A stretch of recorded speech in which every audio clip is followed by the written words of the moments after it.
praise this president for being pro-black, before you praise this president for caring about ethnic communities and marginalized populations, do your homework. Well, some of y'all didn't do your homework. They didn't do their homework. So let me tell you just a little bit of research, not just him personally, but also some of his policies. Perhaps before they went and sat at this table, they should have done their homework. Because if they had done their homework, they would have known that President Trump has ramped up mass incarceration by instructing Attorney General Jeff Sessions to revitalize the war on drugs. They would have known that of the 87 picks for federal judges, 85 have been white and just one has been black and one has been Hispanic. They would have known that President Trump supported the Department of Justice engaging in unlawful voter purges, making it difficult for blacks to go and vote. They would have known that Trump is ending protection for predatory lenders, which disproportionately harm black people. They would have known that he is ignoring the affordable housing crisis by ordering HUD to triple the rents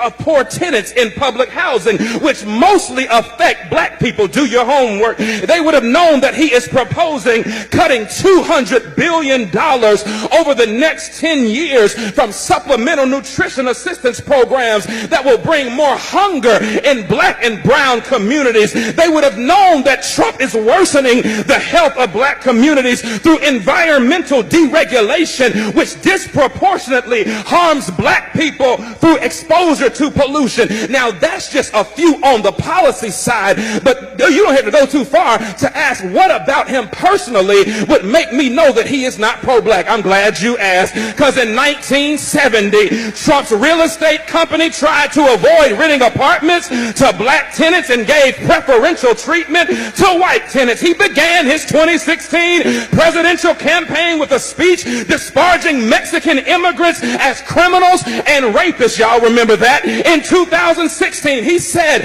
of people of color, you are living in poverty, your schools are no good, you have no jobs. Hold on, I'm a product of a HBCU and I'm a product of black school systems and black teachers. Don't you ever tell me that my black schools are...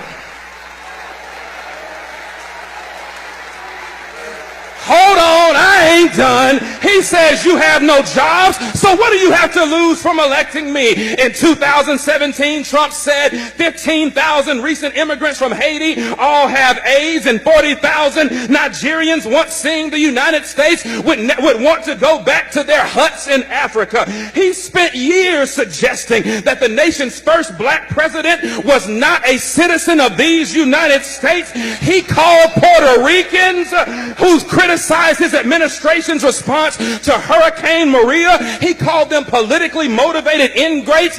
Hold on, but he called those who marched beside white supremacists in Charlottesville, Virginia, he called them very fine people. He hired Steve Bannon, a white nationalist, as his chief strategist. He called Haiti and other African nations S-hole countries, and he's taking credit for an economy that has not been built on his administration, but was built on the backs of 8 years of hard work under the Obama administration.